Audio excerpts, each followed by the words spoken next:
Friends, I welcome you to my channel. Before listening to this story, I will ask you to like and subscribe. It is not difficult for you, but it is pleasant for me. And we're starting. Lynn's voice was hoarse. I love you. Sorry. I wanted to tell her to rest, to keep her strength, but she was gone. A month ago, cancer took away my wife, with whom I had lived for 22 years. Or rather, from us. From me and the 3 children she gave me. Jenny, our eldest, 18 years old.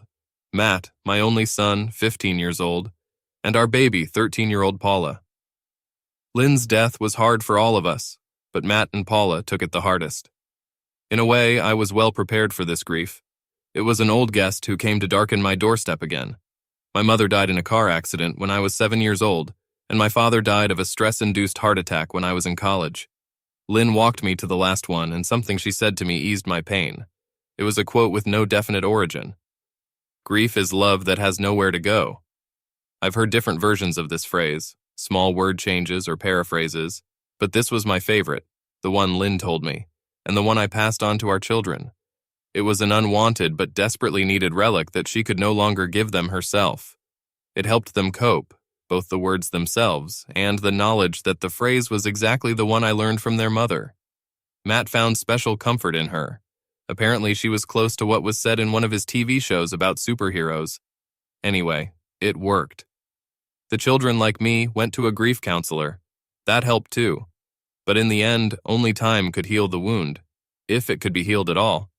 I did my best to share their sadness, but not overdo it. It was difficult for me, but the fact that I was able to at least try to do it was another gift from Lynn. In my life, the parent who knew how to deal with emotions correctly was my mother, and when she passed away, I was left with the stoic presence of my father. He loved me, but it was hard for him to show it. It was difficult for him to show any emotion. He cried at my mother's funeral, but that's all. He didn't try to stop me from grieving, but he didn't guide me through it either. My emotional development was inhibited in childhood, and it was only when I met and fell in love with Lynn that I learned to express my feelings again. I've never been as good at it as she is. There are things you learn as a child or don't learn at all, but gradually, during our courtship and marriage, I came out of my shell. She helped me grieve for my father in a way he never helped me grieve for my mother. She taught me to openly show love, to treat it not as a weakness that others can take advantage of, but as a force that can strengthen me against the whole world. She was the only great love in my life. Her death was the greatest test of the lessons she taught me. Lynn was a very emotional woman, especially when we were younger. She came from a bohemian background. Her father was a writer and her mother was an artist. She was undisciplined until our children were born. She relied on me as the main breadwinner and to take care of the daily minutiae of our lives. But by the time Paul turned 1 year old, she had become as reliable and stable a partner as I could wish for, having changed her somewhat passive attitude to a new one, active and disciplined. She could still occasionally indulge in flights of fancy, which I liked, but she became a firm, stable partner, which is necessary for a father of 3 young children. After her death, her foresight proved invaluable. That's why we had large life insurance policies, even at our relatively young age. That's why she took care of her funeral in advance so that I wouldn't have to do it while trying to take care of our children and myself at the same time. And that's why Marcus Devereaux was standing on my porch with a leather bag in his hand. Mr. Devereaux called me the day before. He said that he was a lawyer, and that Lynn had asked him to look into a specific will that was not provided for in our will. He refused to give me additional details over the phone, but asked to come to my house the next day at 1 o'clock in the afternoon. When asked why we couldn't meet at his or my office, he replied that the place and time were part of Lynn's instructions for him. He was a tall, slender black man with a shaved head and a graying beard. It's hard to tell his age, but if I had to guess, he was 10 or 15 years older than my 44. He's wearing a well-tailored suit without a coat. Strange considering the cold weather, but not particularly so. There was a kind, if slightly detached, smile on his face as he held out his hand. Mr. Jenkins? He had a deeper voice than I expected from such a slender man, a rich baritone. Curt. I shook his hand. The grip was good, firm, without trying to play silly games. Marcus Devereaux. Marcus, if you want. May I come in? I took him to our living room.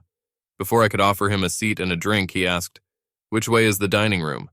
I'm afraid your wife was very specific in her instructions." I raised an eyebrow and he smiled again. I know it sounds strange, but this is far from the most eccentric order I have received in my career. I shrugged my shoulders and invited him to follow me. When he got there, he asked, "So, what's the matter?" "Patience, please. I promise we'll get to that soon." He looked around. "Do you have a small trash can? A trash can, something like that?" "Of course. I'll go get him." When I returned from my home office, he told me to sit down, then put a trash can next to me. After that, he sat down at the table opposite me, in the place that Lynn usually occupied. "Kurt, could you tell me a little bit about Lynn?" I spent very little time with her, no more than a few hours. I hate to say that she was in a lot of pain, but she was very focused. Can you tell me what she was like? As a person and as a mother? Lynn was wonderful, funny, smart, loving. She loved to laugh a lot. He watched sympathetically as I smiled sadly. "I think that's what I miss the most. The house was like this." I shook my head. Her parents were artistic natures and she had a lot of this energy. When we were younger, she was a little flighty, but she got rid of it when the children came. By the time Paula started school, she was helping the children in everything. Just a wonderful mother. She always had time for them. "And how is your wife?" I felt a strange sensation, as if a distant alarm had sounded. "What's the point?" Marcus tilted his head. "Partly it's a personal curiosity, as I said before. But partly, well, it would be useful for me to know that. I can't tell you more yet, but I assure you if you tell me what you think of her, it will be in line with her wishes. It was awkward. He's a stranger, and a lawyer. It feels like a trap, but at the same time, if it suits Lynn's wishes." I shrugged my shoulders. She was a great wife, the best, a loving, wonderful partner. I could talk to her about anything, and I think she felt the same way about me. We had problems, like all couples, but most of them were resolved more than 10 years ago. She was a rock when she was diagnosed. If I were married to any other woman, I can't imagine that I would be able to get through this as well. I looked down at my hands. I'm going to miss her for the rest of my life. In many ways, she was my life. Thanks, Kurt. For my part, I can say that she loved you very much. She spoke of you in the most glowing terms. Even through the pain, I can tell. He shook his head. Maybe we should start. Marcus put his briefcase on the table and began to take out 4 items in turn: an envelope, a bottle of whiskey, and a couple of glasses. Each of them was of particular interest to me. The envelope had my name written in Lynn's sprawling cursive handwriting. The scotch was an unopened 25-year-old Macallan, a very expensive bottle, and the glasses, although quite simple and unremarkable in themselves, were a bad omen. We were sitting like this when Lynn had to tell me the bad news. She waited for the early evening on the school day or the late evening on the weekend, a time when the children could not interfere with us. We sat down at the table in the places that Marcus and I now occupy. She would bring 2 glasses and a bottle of scotch, then pour us each a glass. After we had a drink, she poured another portion, which could not be touched until she had finished what she wanted to say. It was a ritual she learned early in our marriage to help me deal with the pain I felt at particularly bad news. She taught me how to deal with my emotions, as I said before, but especially strong emotions could still leave me unable to handle their intensity. When she lost her mother, that's how she told me the news. When she was fired from her job, she reported it that way. And when she found out that she had previously undiagnosed stage 4 cancer, she reported it that way. The ritual was painful, but it gave the pain a familiar shape, rather than leaving it free and uncontrollable. He poured each of us a glass and handed me mine. I took a sip. The scotch was excellent, and drinking it quickly was blasphemy. Besides, stretching gave me time to think. "Marcus, why are you here?" His voice was steady. "Your wife instructed me to do what we are doing now. I cannot give you more detailed information until we have completed the initial set of instructions. Can you tell me how you were hired? I had never heard of you before yesterday." Marcus carefully considered his next words. "Your wife consulted with several lawyers to find someone who, in her opinion, is qualified to perform the task. But again, I can't give you specific information about what qualities she needed until we complete the initial set of instructions. And I guess the instructions in general terms are to drink a very good scotch and then... Will I read the letter? And you? Yes. Have you read it?" He nodded. "I personally helped her prepare it. No one else was involved." I took a deep breath and drained the rest of the Macallan in my glass, then reached out for the letter. Instead, he picked up the bottle again and, leaning across the table, poured another finger into my glass. A deep voice said, "Drink up." My brows furrowed. No, it's wrong. Lynn poured me only one glass. I finished it, and then drank the second one only after she told me her news. His voice was even, with a slight tinge of regret. Mr. Jenkins. Kurt, I am the only living person who knows what is in this envelope. And I tell you, drink the second one now before you read it. I swallowed without raising the glass to my lips. Marcus, what? Drink up. His voice changed, became sympathetic but firm. Please, Kurt. You don't know me and you have no reason to trust me, but am I talking like a man to a man? Drink up. I shouldn't have just drunk it. As I said before, it's sacrilege. But my ritual has already been defiled, so what is a glass of expensive whiskey in the grand scheme of things? He reached for the glass, then handed me an envelope. While I was opening it, he poured another finger into my glass, but kept it on his side of the table. I raised an eyebrow. If I give it to you now, you'll drink it before you're halfway there. I took the letter out of the envelope. It was long, several pages of typewritten text. I flipped through it quickly without reading it. The only handwritten thing was Lynn's signature on the last page. Returning to the first one, I began to read to myself. My greatest love, this is the most difficult letter I have ever had to write. I love you very much and I know that you love me too. I'm sure you're in a lot of pain right now. That's why I asked Mr. Devereaux to deliver this letter a month after my death, so that you don't have to deal with what you're going to read here while still in the depths of your initial grief. This kind of time allocation may seem cruel, but I swear, I'm doing this solely because I love you and the kids. I have to repeat it. I love you. You are the greatest love of my life. I wish things were different. She wanted us to spend our golden years together, traveling and playing with our grandchildren. The biggest regret in my life is not my death, but the fact that my death will leave you alone for so long. I hope that you will find someone who will share the rest of your life with you. I even hope that after my death, you will find the greatest love in your life, that what we had will fade in comparison with the love that will support you until the end of your days. I have to repeat that I love you, because what follows is so hard, because it will make you doubt my words. It will make you doubt my love. For me, this is more severe pain than any cancer, any tumor, radiation, or chemotherapy. But I know you, my love, and I know how you will feel when you read this letter. I am very sorry to do this to you, but please do not doubt that I love you more than any person I have ever loved. I couldn't have hoped for a better husband. The words in this letter are intended to explain my behavior and how it will affect your future life. They are not meant to be excuses. I have no excuses for what I have done. They are not written to deserve forgiveness. I am beyond relieved by your forgiveness. But they are designed so that you can realize the cruelty of the hand that fate has extended to you. If I could take this burden off you, I would do anything. But I can't. I can only tell you what I've done and hope that someday you can recover from the damage the truth will do to you. Kurt, the simple truth is this. You are the greatest love of my life, but you are not the only man I loved during our marriage. I reread this phrase several times to make sure that I understood everything correctly. Kurt, the simple truth is this. You are the greatest love of my life, but you are not the only man I loved during our marriage. You are the greatest love of my life, but you are not the only man I loved during our marriage. You're not the only man I've loved during our marriage. I blinked and looked at Marcus's face. He nodded, his lips pursed. I looked at the cup standing at arm's length. He was right. Sighing, he said, I'm sorry, Kurt. It can be worse. I opened my mouth to speak, but he just nodded at the letter. We did not follow the initial set of instructions. I write these words with the greatest shame. Please, I want you to understand. You didn't do anything wrong. You are not to blame for my infidelity, although at the time I convinced myself otherwise. As I have already written, you are the best husband I could ask for.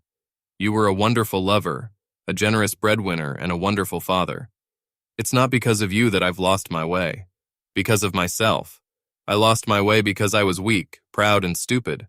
I lost my way because I needed something that I thought you couldn't give, although I didn't really ask you for it. I thought I knew the limits of your love, but instead they turned out to be the limits of mine. I'll tell you the details that you might wish I hadn't told you. I'm going to tell them because Mr. Devereaux convinced me that it would be more cruel not to. I'm not trying to flaunt my infidelities. As I said, they are a source of shame to me, but I'm dead, and my shame doesn't matter anymore. What matters is your ability to get over it and ensure the safety of our children. I looked up at Devereaux. To ensure the safety of our children? What does it mean? What the fuck is this, you asshole? You, you son of a bitch, did you use my wife? He shook his head. No, Kurt.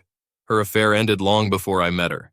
And you can call me by any name you want. I assure you, you will not be mistaken in any of them. But the understanding you need, most of it, will only come if you keep reading. Muttering threats and insults, I turned back to the hateful letter.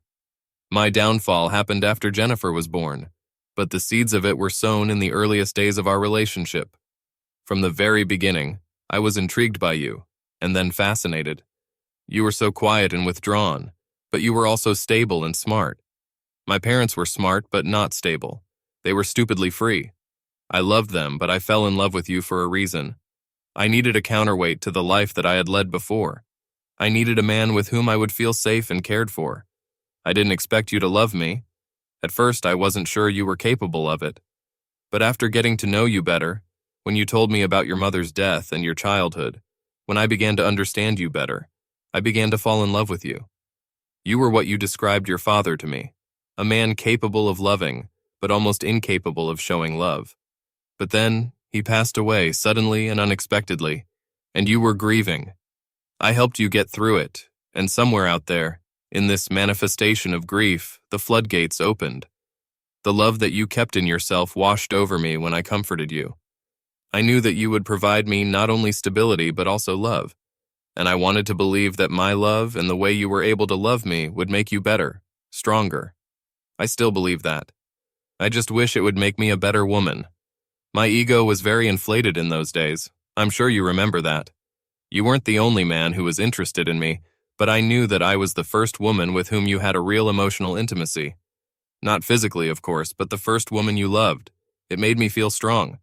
It was a power that I wanted to use well, for the benefit of our happiness, but a sense of power breeds arrogance, even if it never fully manifests itself in external actions. We got married. Our early marriage was great. We both worked.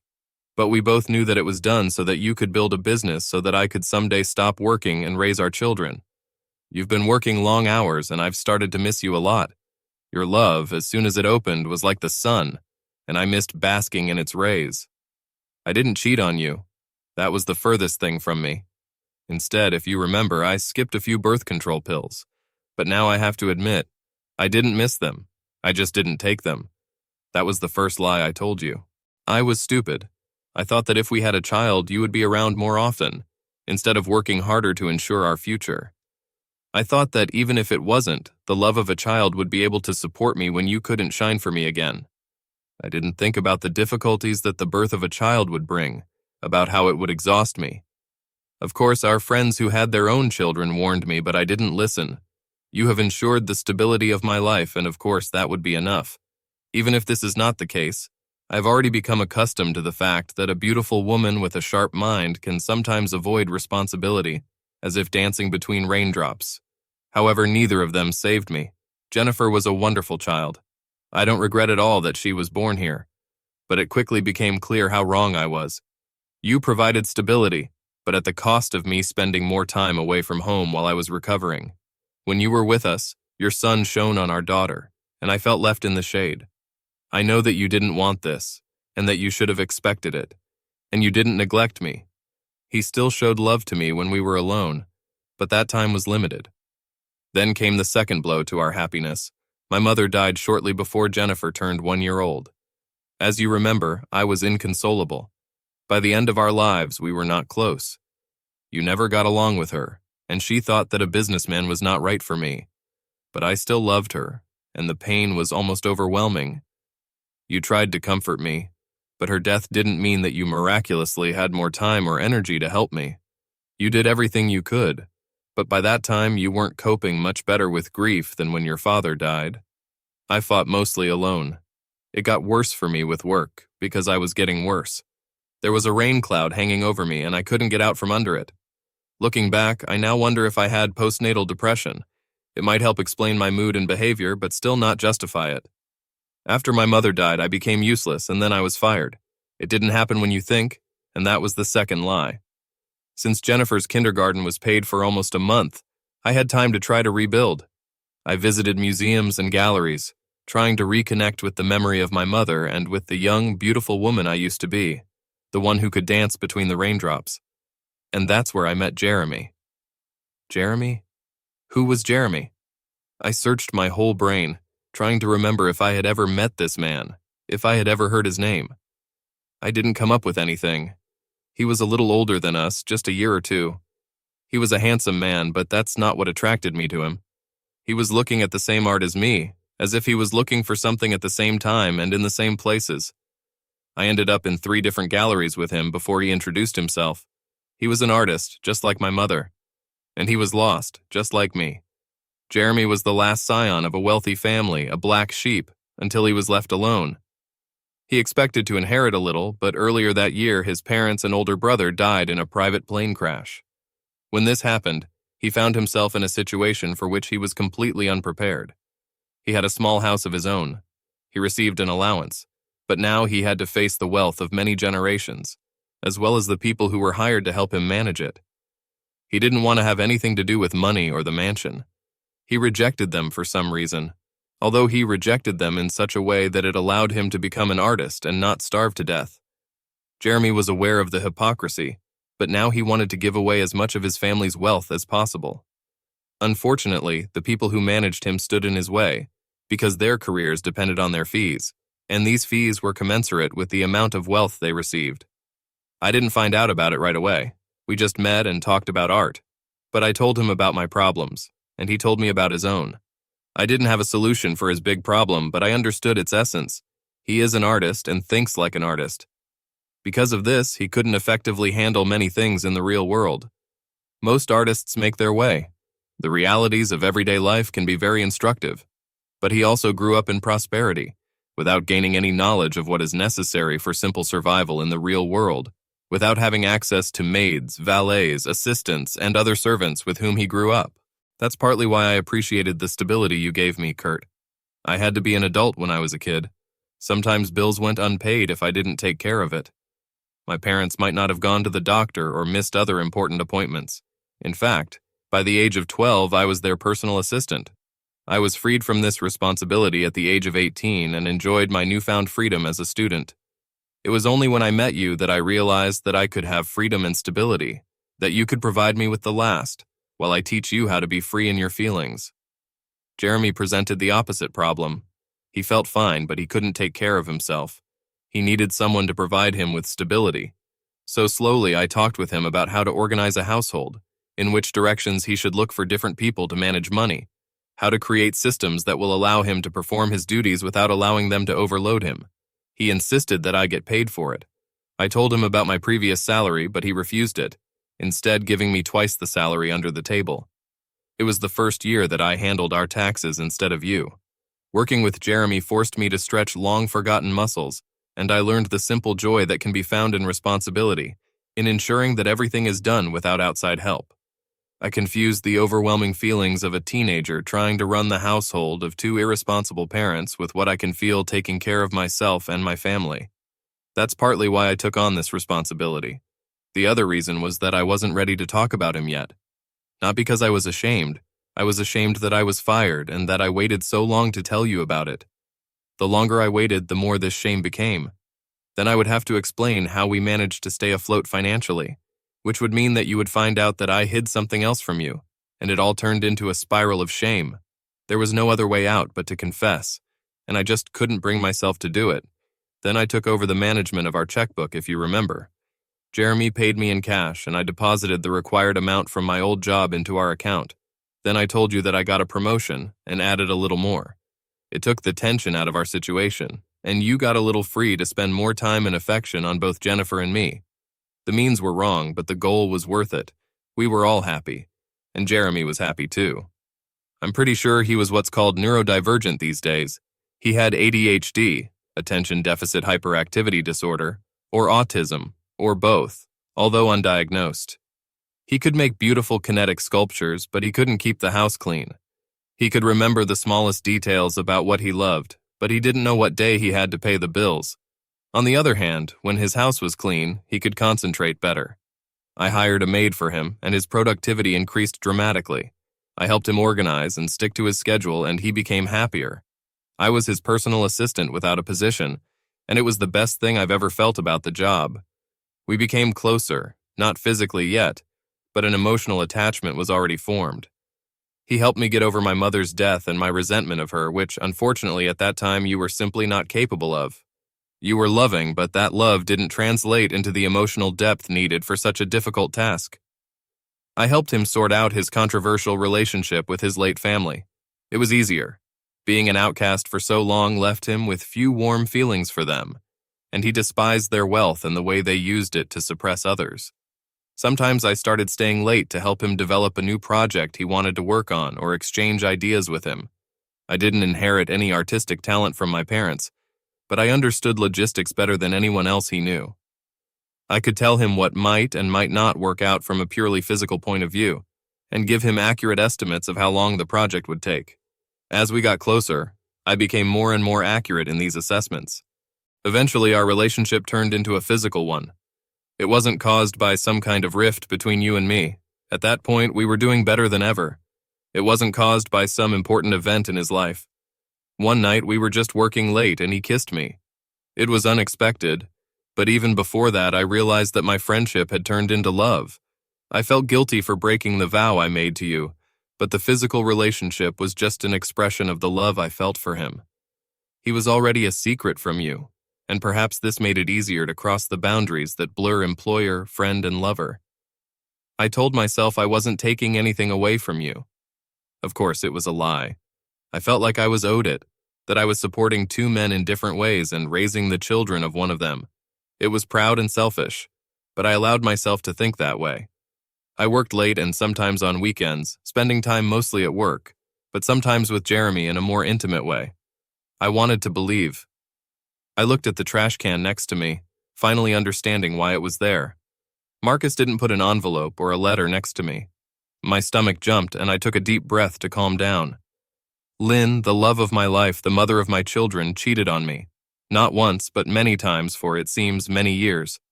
I tried to force my stomach to come back. Marcus looked at it sympathetically.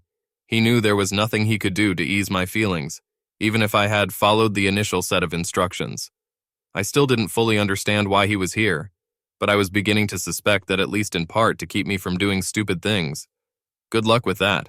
I was going to kill that asshole Jeremy, and some 60-year-old lawyer wouldn't be able to slow me down. The world slowly stopped spinning.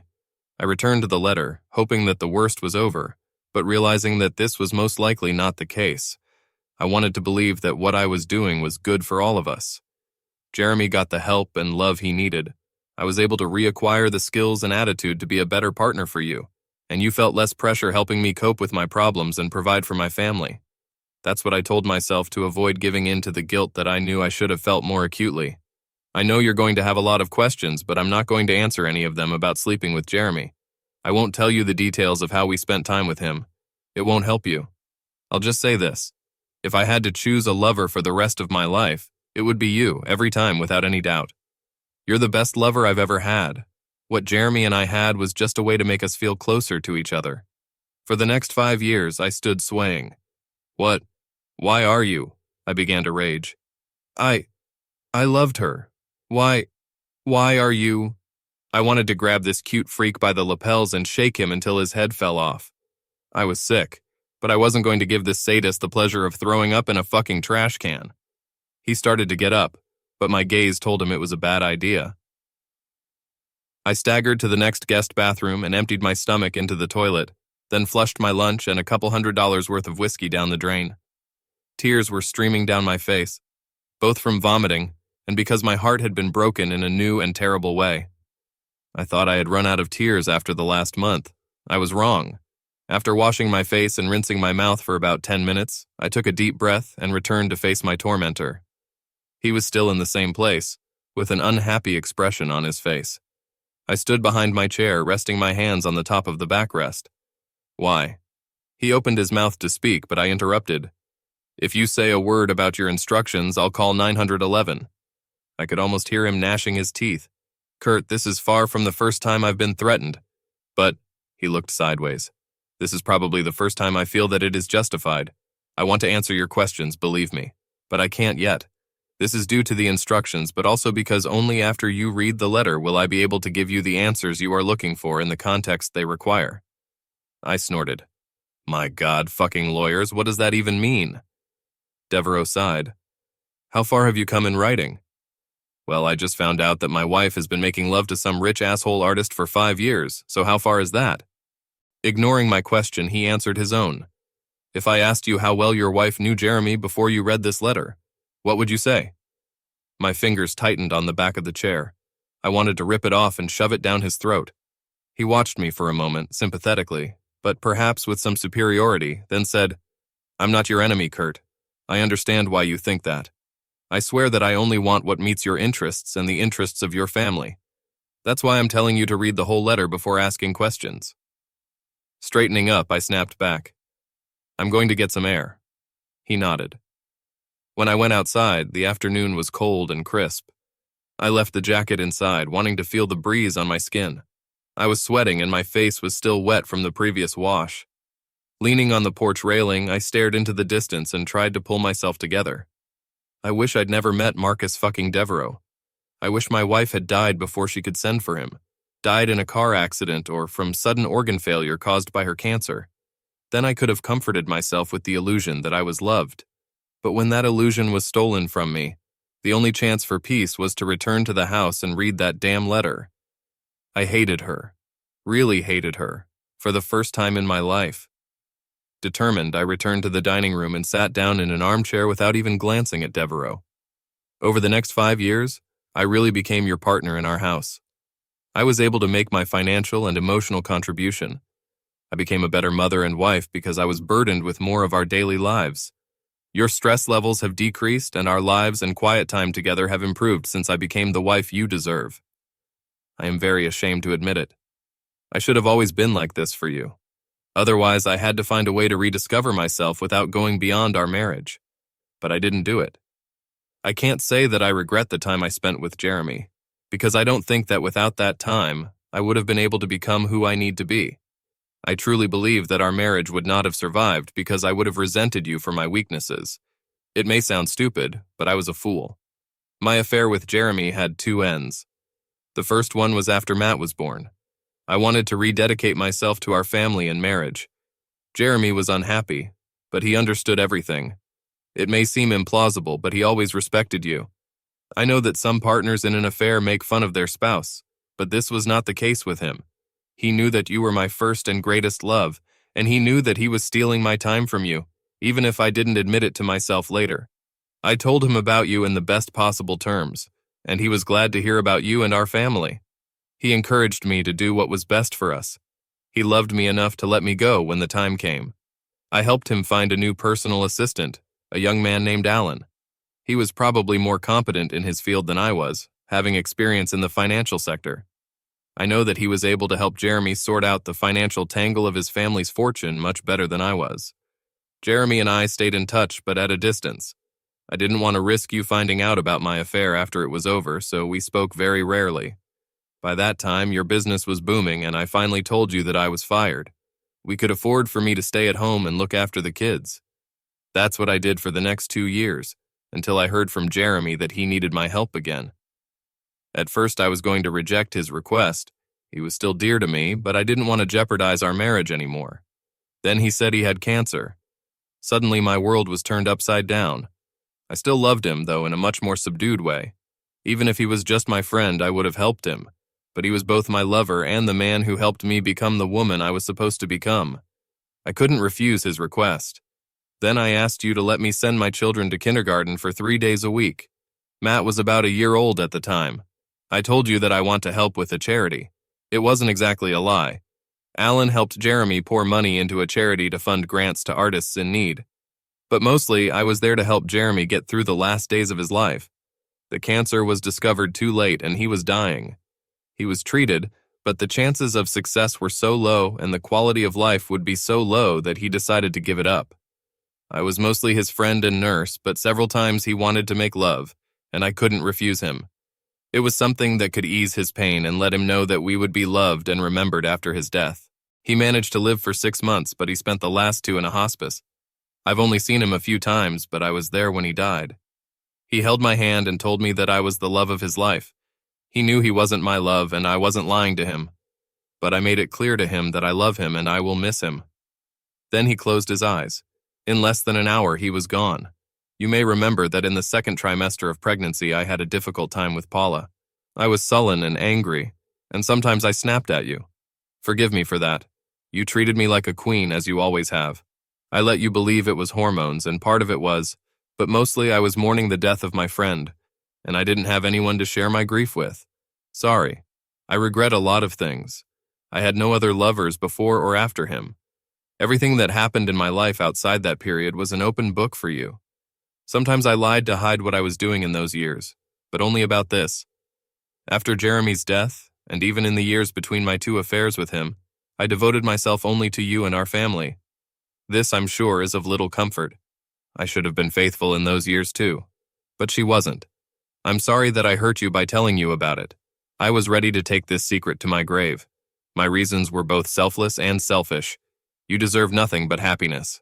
I have no doubt that if I had lived to be 100 years old, I would not have stumbled anymore. If I had told you about my infidelity, I know you would have divorced me, and you would have every right to do so. But that would not make you happy. I do not know if you would ever be able to trust or love again. I don't know if you'll be able to do that after you read this letter. And I loved you. I loved you for the rest of my life. What I've done in the past doesn't look like the actions of a loving spouse. But at the time, I convinced myself that it was. I was wrong, and I'm really sorry. But just as I couldn't accept that I hurt you, I couldn't accept that I was going to lose you, so I never told you about it. I would never have told you if it weren't for two things. The first is that the type of cancer that took Jeremy's life is the same as mine. It's not the most common type, but it's not rare either, so it's not too surprising. But he has a genetic component, a vulnerability that arises from an anomaly.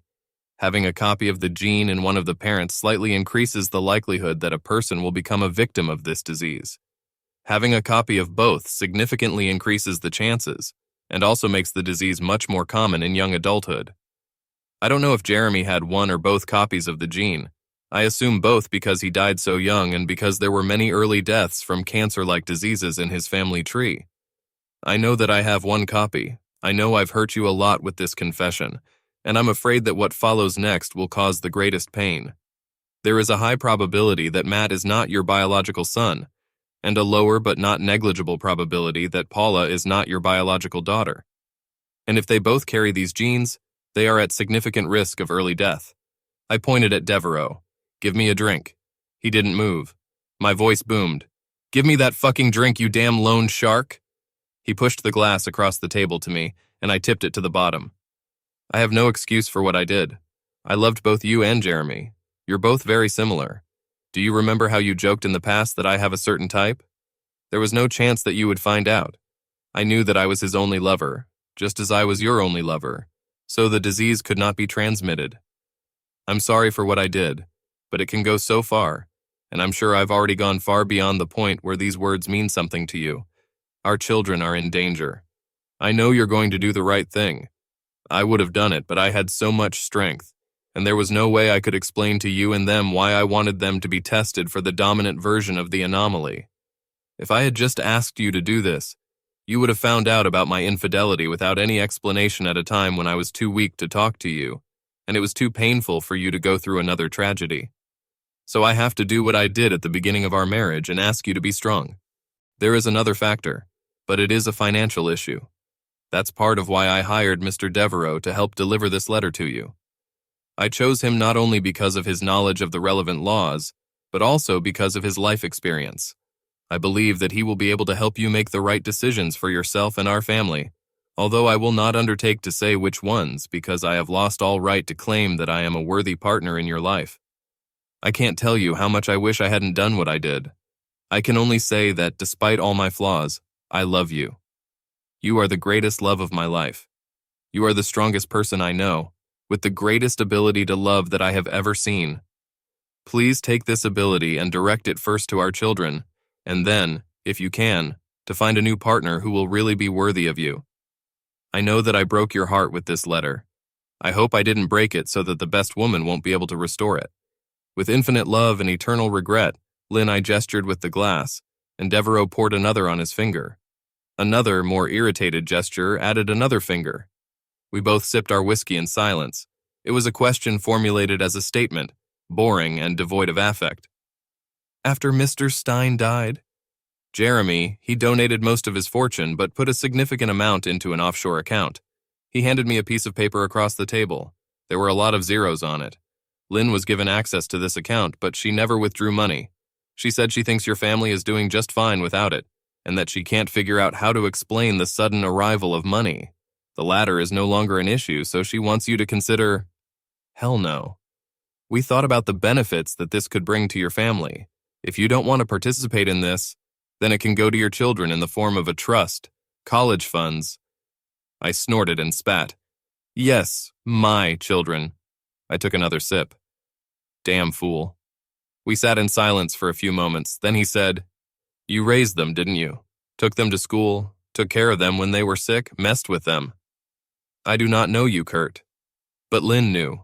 She was sure that even if it turns out that one or both of your younger children are not your biological children, you will still consider yourself their father. She's right. Why the fuck should I care about his kids? I grumbled. Yes, damn it. These are my children. She took almost everything else from me in the time it took me to read that fucking letter. She has no right to take them away, too. Marcus leaned forward slightly, a conciliatory note in his voice. Kurt, you have a lot of decisions to make.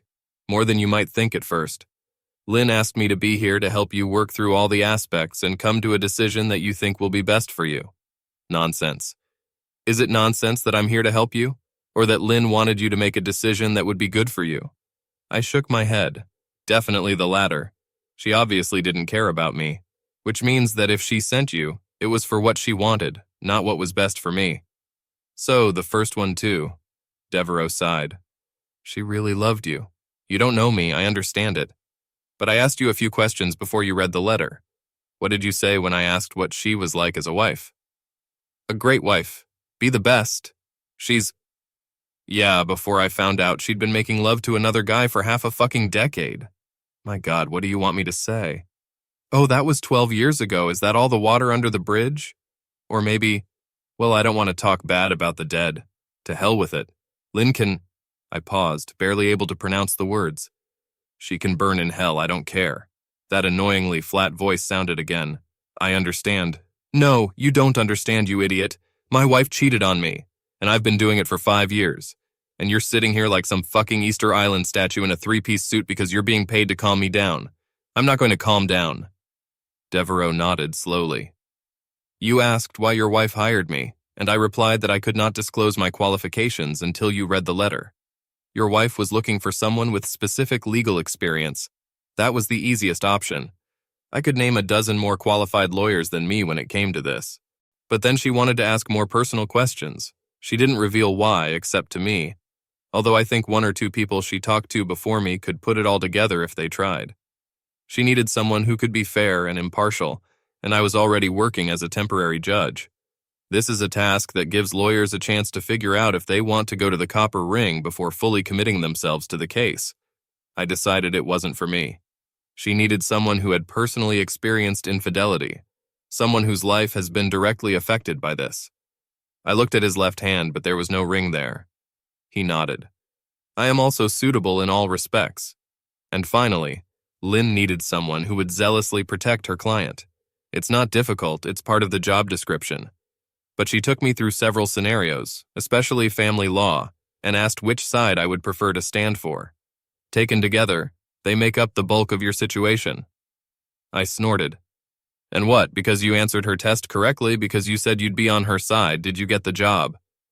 No, I sided with my husband. She needed someone who would be on your side to make sure you get the best advice for your situation. I told her after listening to her whole story that there was something I would stand for and that she might not like, and her answer was simple. If only it was better for Kurt and my children. I thought about it. He's a lawyer. This makes him suspicious from the very beginning. My wife hired him. Technically, she's the client, not me. He could have lied for her or for himself. There are a lot of zeros in this piece of paper. But Lynn is right. I don't need that money. I didn't even want them, how I felt at that moment. He made another comment as he saw me weighing my options. There is one more thing to consider. 10 minutes ago, I was the only living person who knew what was in that envelope.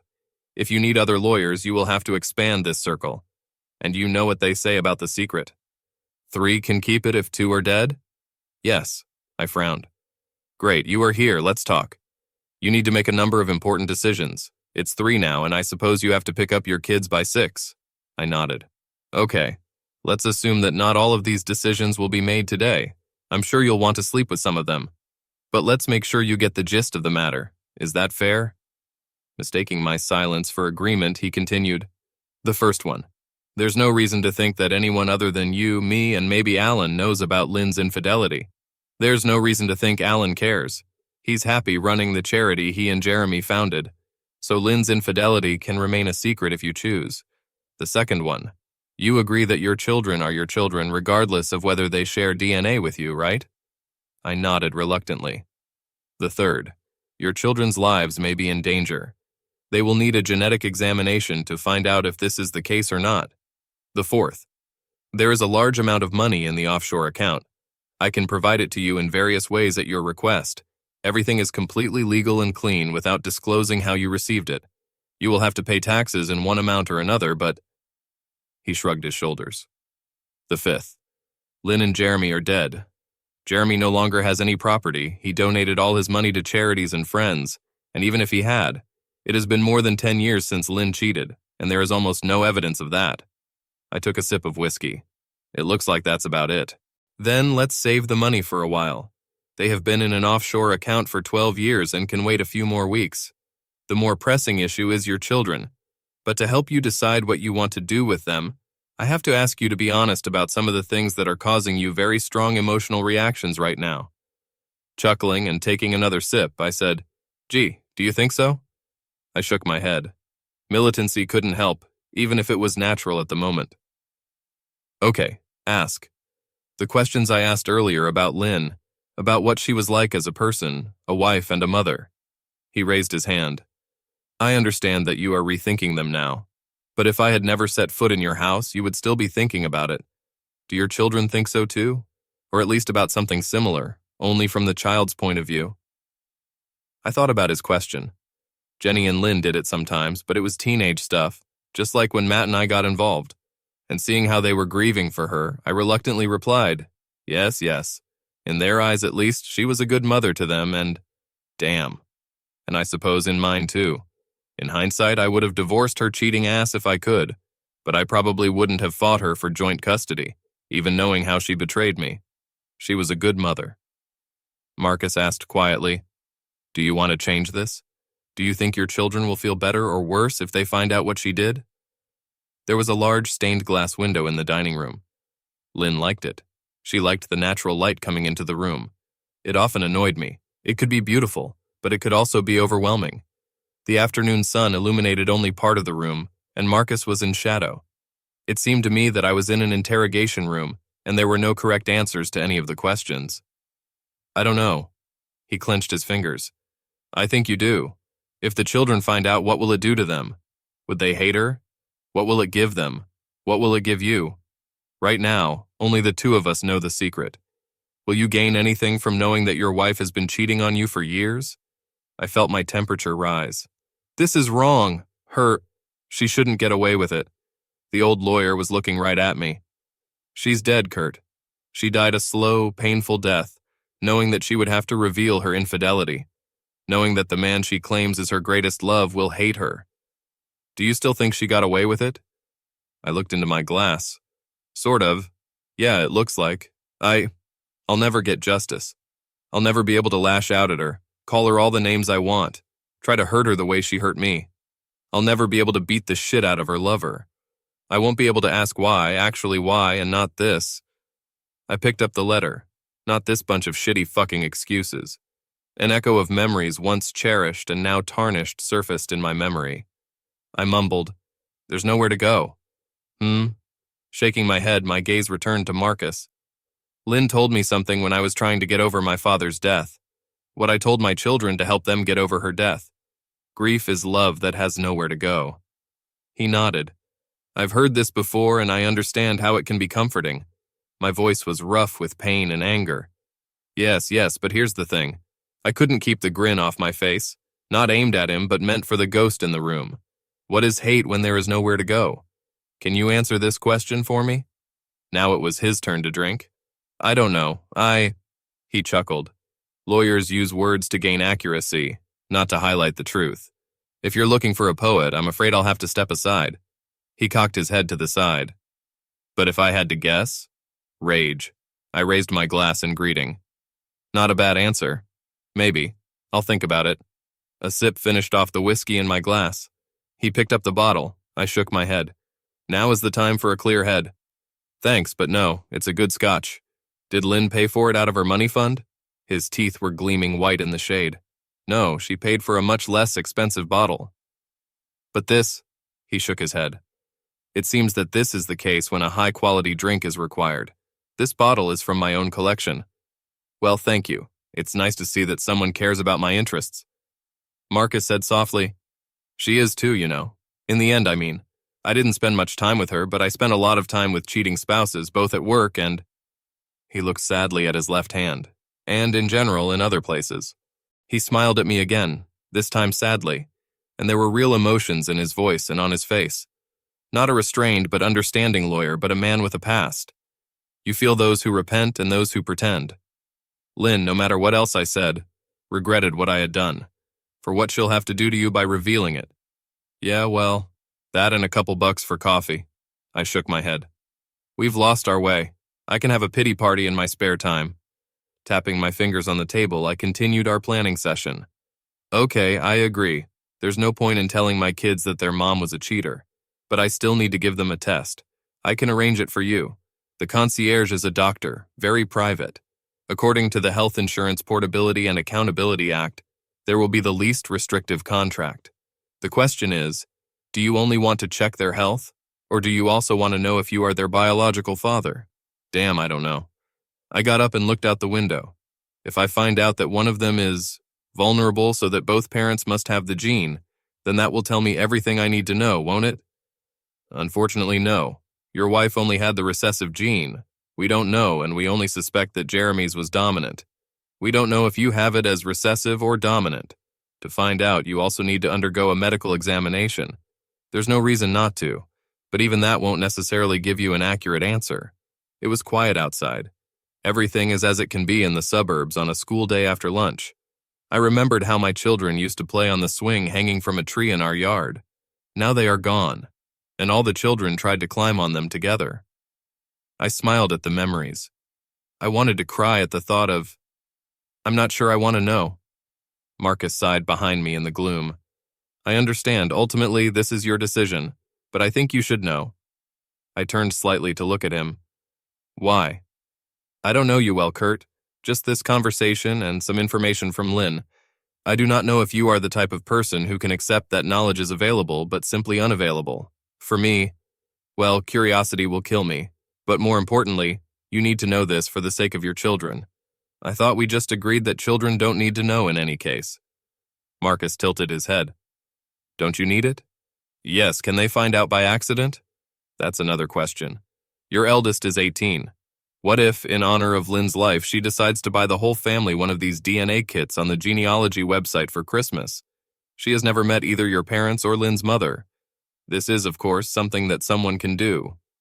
And if she does that, then... He paused, giving me the opportunity to draw my own conclusion. Then she finds out in a few weeks that she has a bunch of family ties that Matt doesn't have. Or the floor. And then the questions will begin.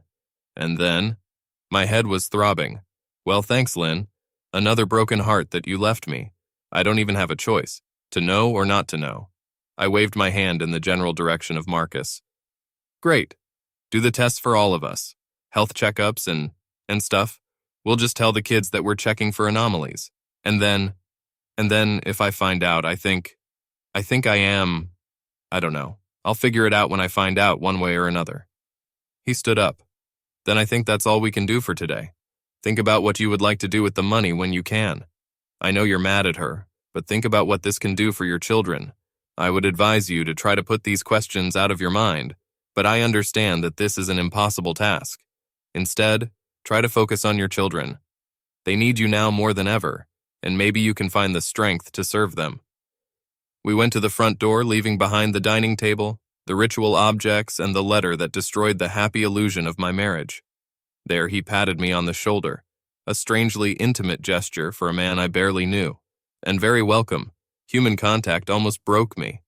Kurt, To be honest, I thought things would go very differently. I don't know how you could accept all this without breaking down and kicking me out of your house. I don't think I could. I have no doubt that you will be able to get through this.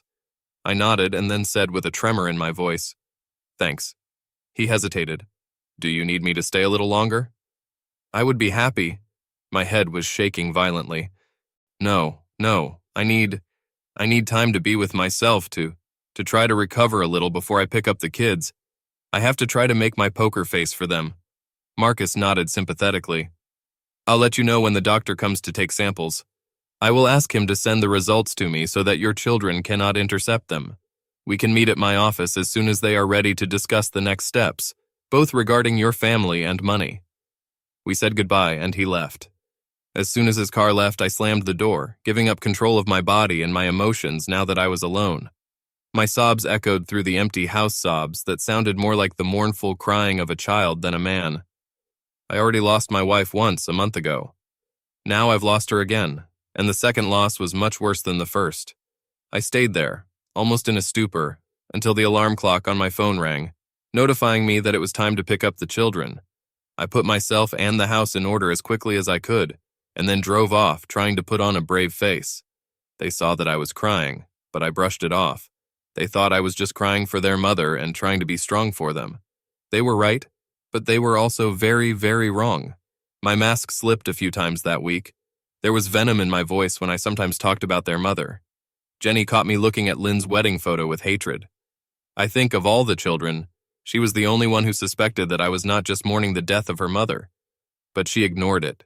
We all grieve in our own way, and I think she wanted to believe that my anger was just the anger of a father left alone to raise his children, an irrational anger that would pass. I would do my best to keep this illusion alive for her. The doctor came and went. I explained to the children that we were checking them for medical reasons to see if they had the same gene as their mother. They mostly just shrugged and agreed. It was stupid, but I know I held my breath for a moment when the swab was taken from Matt and Paula. A few days later, the results were received, and Marcus came to my house with 4 new items that were supposed to determine my fate, 4 sealed envelopes containing our results. Again, the bottle and cups were ready, but this time we didn't know if the news was good or bad.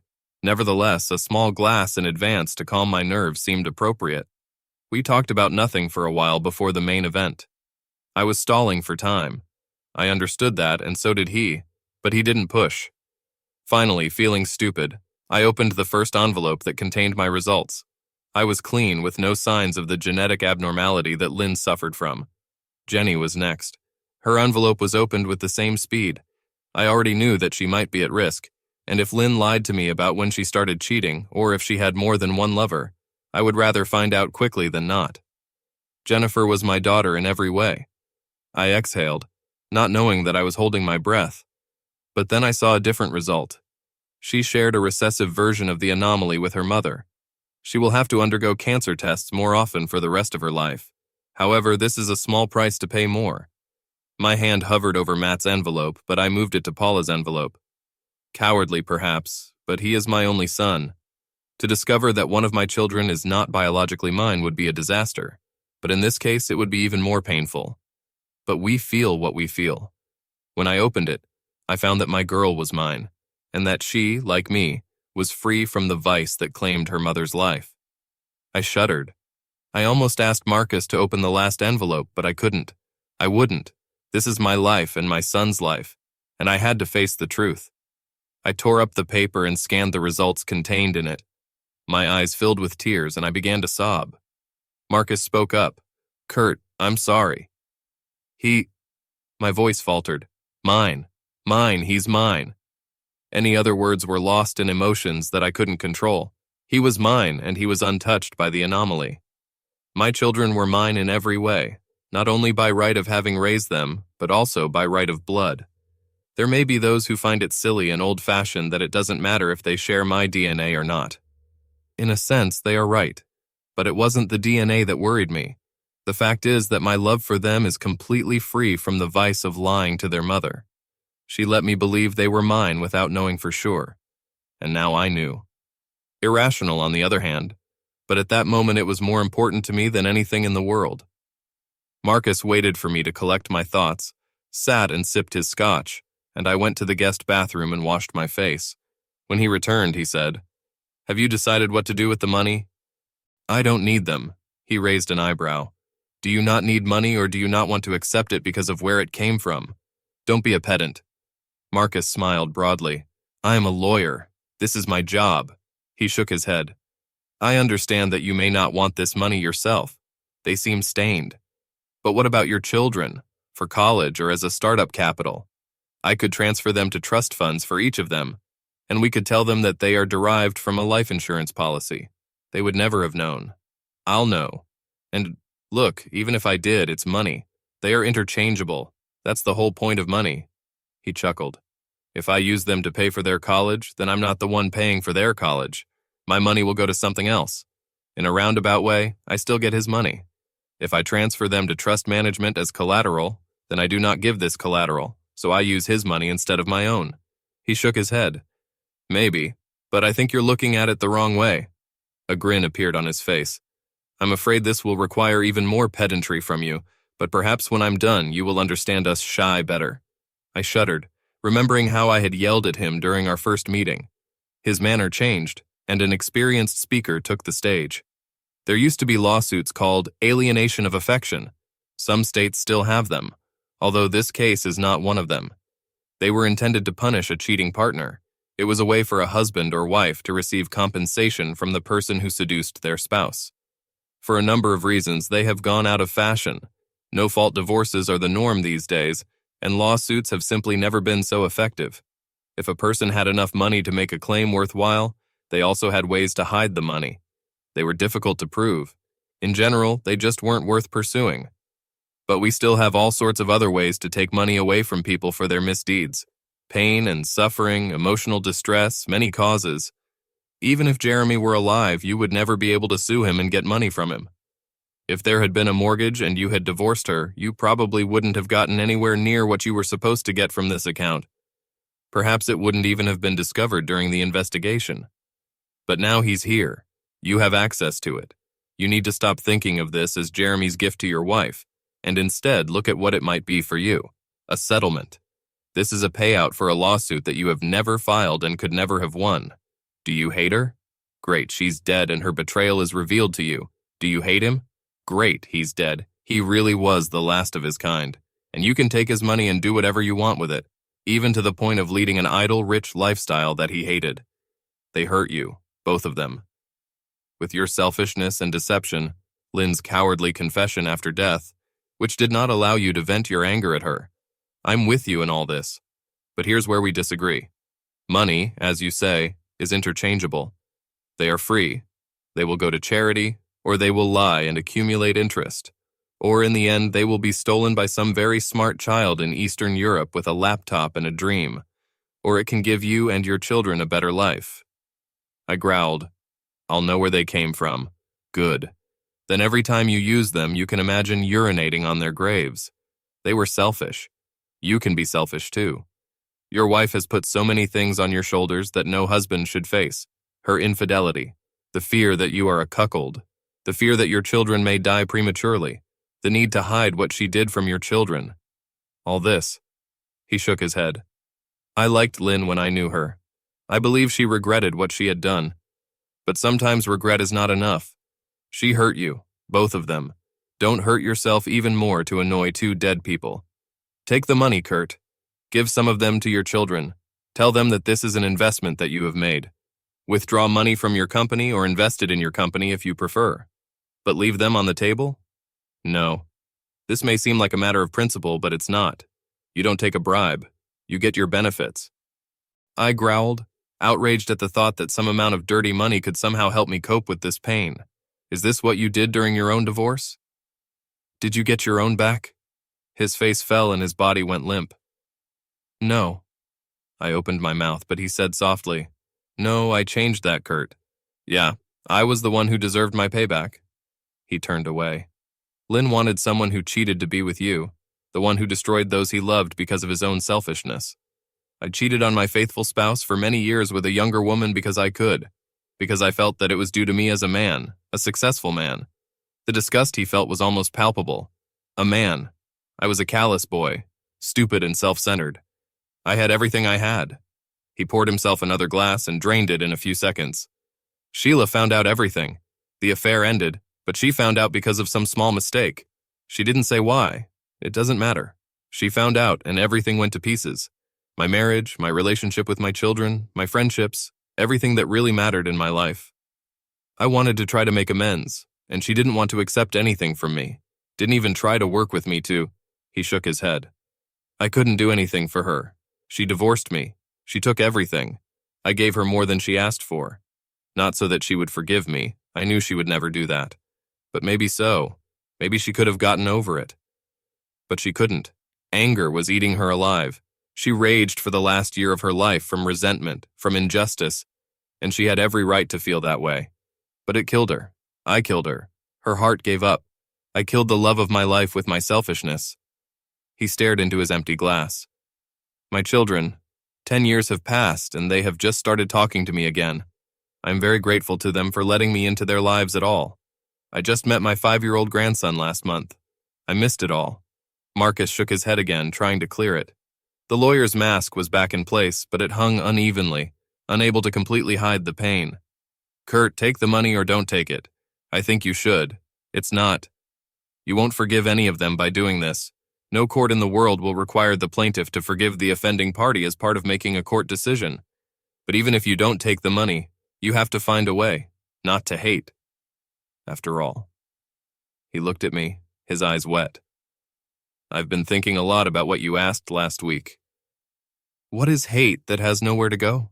And I thought about rage, but it's just a point on the way, like the 5 stages of grief.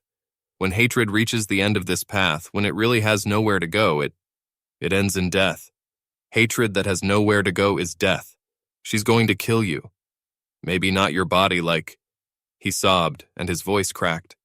Like my poor Sheila. But it will kill your soul. It will turn you into a person who can only mark the time before his death, alone, even with others. He looked up at the ceiling. It killed my Sheila. Now it's killing me, the hate. I hate myself. Lynn also hated herself in the end. I envied her, envied that she would soon stop living with it. Because I couldn't let her go. I couldn't for 10 years. But finally, my little grandson, me, I can feel the self-loathing starting to fade. Just a little bit. I can only pray to God that it happens soon enough to save me. His face turned back to me, tears streaming down it. Don't be me, Kurt, or Sheila. Find a way to let go of the hate. The epilogue 10 years later. Hi, Lynn. I wiped some dirt off her tombstone. No one has been visiting her for quite some time. The children moved out of the state. Jenny is married, she has 2 children of her own, and Matt is expecting his first. Gender? Well, Paula is trying to figure out her place in the world. I have to believe that in the end she will get her way. I put flowers on my ex-wife's grave. Lilies, her favorites. I know I haven't visited. I won't apologize. I don't owe you anything. Our ledger will never be balanced. But I need to talk to you one last time. The cold air increased my anxiety, but at the same time it lowered my discomfort. At the age of 54, there were pains and aches that did not exist 10 years ago, and the cold intensified some of them. But it doesn't matter. It won't take long. I've hated you for a long time, and at the same time, he loved me a little. I still love you. Despite all your flaws, you were a good mother. After your betrayal, you even became a good partner, in your own way. There was a lie. I sighed. It doesn't matter. I tried to kill my love for you, tried to drown it in hatred and anger, but I've never been able to do it completely, and probably it will never work out. I looked up at the gray sky. It's going to snow again soon. I need to thank you for the last one. Not for the money. Marcus finally convinced me that you owe me for what you put me through. This is not some kind of gift. Not even a bribe. It's compensation for what you've done. No, it was for Marcus. By choosing him, you saved my life. He convinced me to forget about my hatred for you. It took a long time, and like love, it still lives in the depths of my heart. But if it wasn't for him, I think your betrayal would have killed me. So thank you for your choice. He saved my life. I nodded to myself. I had nothing more to say. I walked a few rows down and a few more back, then sat down on the ground and opened a leather briefcase. Hi, Marcus. Long time no see. I pulled out 2 glasses and a bottle of scotch, poured for each of us, and saluted his tombstone. I'm sorry I didn't come in earlier. I only found out about your death through a mutual friend. I would have come to the service if only we'd stayed in touch. The whiskey burned slightly as it sank down. I'm sorry for that, too. I wish we could be friends. You helped me through the darkest time of my life. But, damn, you've got it all figured out. When I was with you, I always had to remember Lynn and what she did. I chuckled. Just another thing she ruined in my life. I patted his tombstone. Thank you, Marcus. You were supposed to be my friend. I'm sorry that didn't happen, but you saved my life. I can never thank you enough for that. I've talked to your son and I'm glad you were able to find your way back too. I finished my drink and left both glasses on the stone. Standing up, I opened the bottle and poured the contents over his grave.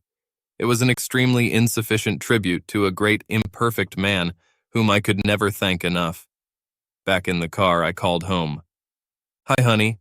Yes, I'm done. Do you want to go out tonight? I kind of want to celebrate. Where exactly? Choose. I'm going to go with the gorgeous lady I'm married to. Yeah, okay. I love you, Deb. I'll be there soon.